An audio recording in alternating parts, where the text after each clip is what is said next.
शांति अपने 2 बेटों अर्नव और आरुष के साथ शांति से जीवन बिता रही थी।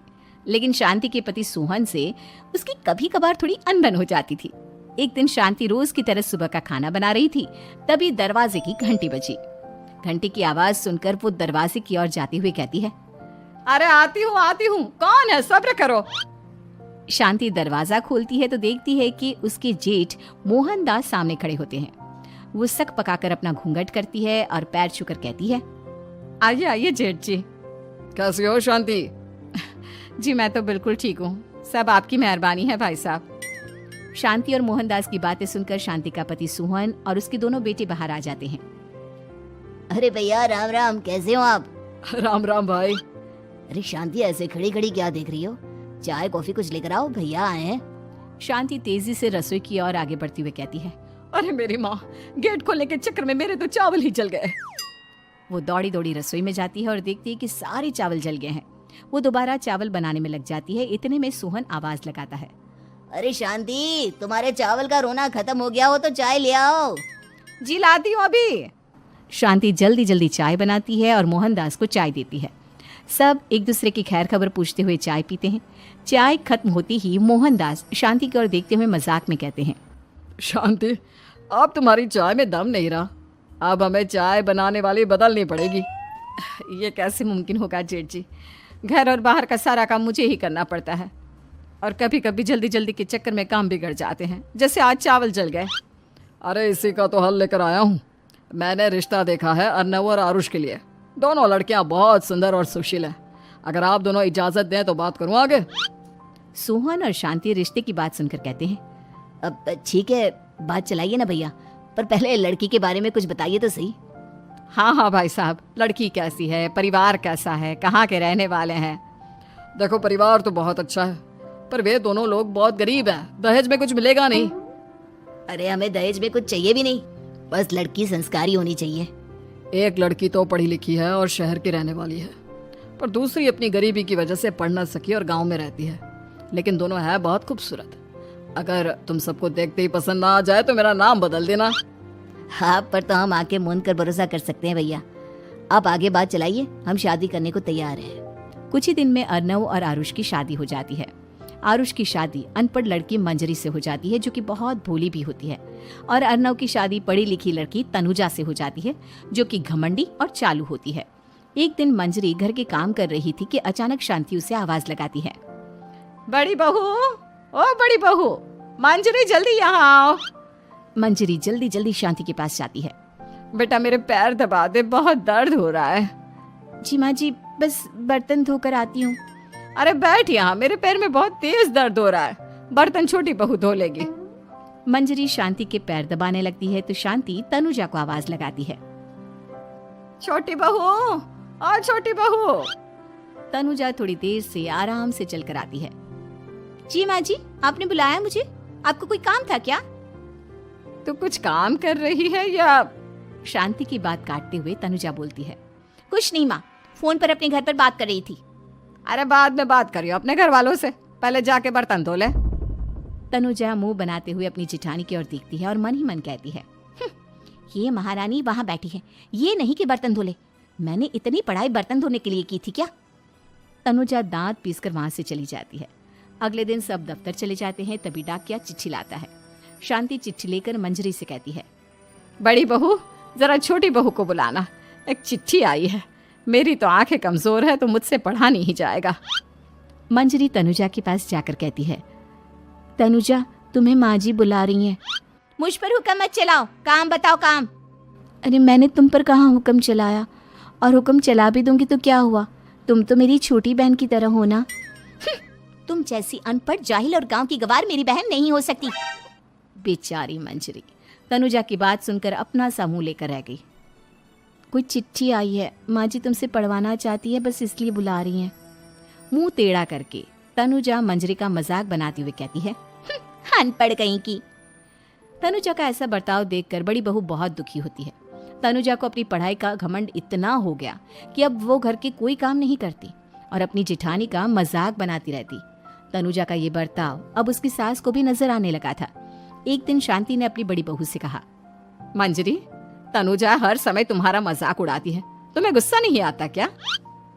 आता तो है माँ जी, लेकिन मैं क्या करूं? जब भी उसे कुछ बोलती हूँ वो और भी जली कटी बातें मुझे सुनाकर चली जाती है। मैं उसे अपनी छोटी बहन की तरह प्यार करती हूँ, लेकिन उसके दिल में मेरे लिए कोई इज्जत नहीं।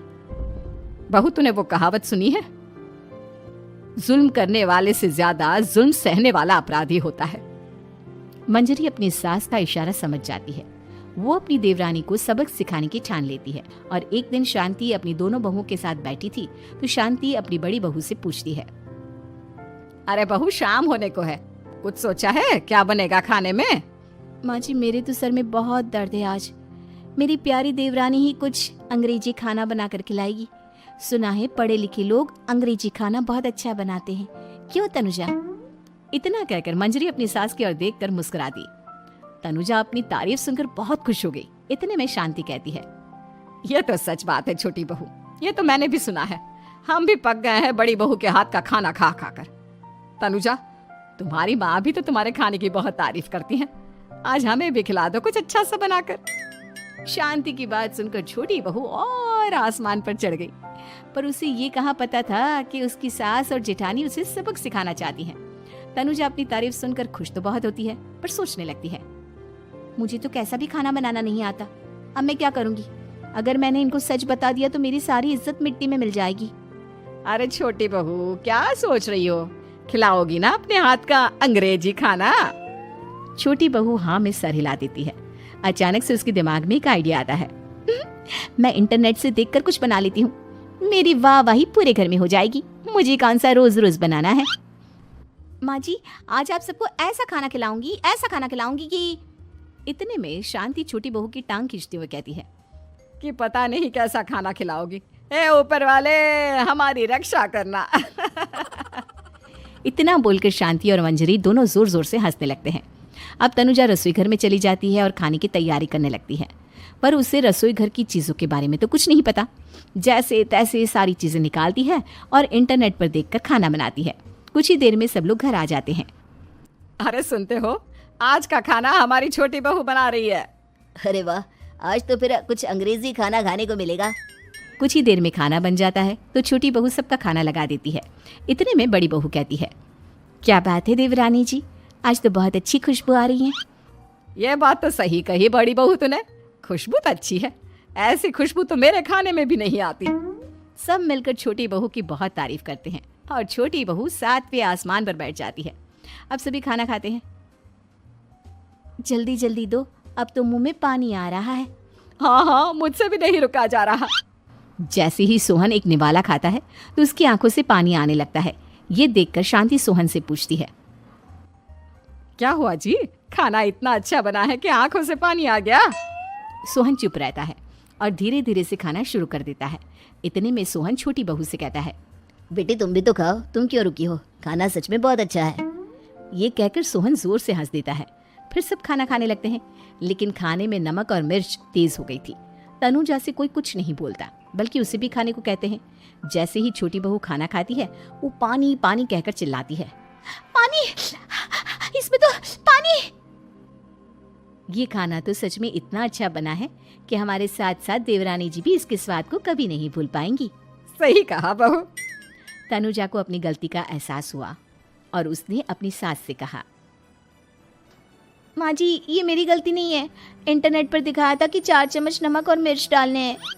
अब मंजरी को भी मौका मिल गया और उसने तनुजा पर तंज कसा, नाच न जाने आंगन टेढ़ा, हर जगह अपनी पढ़ाई दिखाती हो, दूसरों का मजाक उड़ाती हो।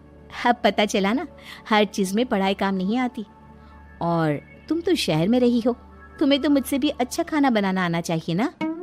बेटा, अगर तूने ठीक से सब सीखा होता तो आज तुझे शर्मिंदा नहीं होना पड़ता। बात शहर या गांव की नहीं होती। मंजरी गांव से आई है, लेकिन उसे घर का काम करना और खाना बनाना सब अच्छी तरह से आता है। तुम शहर में रही हो, तुमने ये सब क्यों नहीं सीखा? छोटी बहू सर नीचा कर सबसे माफी मांगती है और बहुत शर्मिंदा होती है। दीदी मुझे माफ कर दो, मैंने आपको बहुत बुरा भला कहा, पर आपने मुझे हमेशा ही माफ किया। आज मुझे अपनी गलती का एहसास हो गया है। अब दोनों बहुएं मिलकर घर का काम करने लगी और एक दूसरे को अपने गुण बांटने लगी। मंजरी ने अपनी देवरानी को खाना बनाना और घर का काम करना सिखाया, वहीं तनुजा ने भी अपनी जेठानी को पढ़ना लिखना सिखाया। शांति और सोहन ऐसी बहुएं पाकर बहुत खुश थे।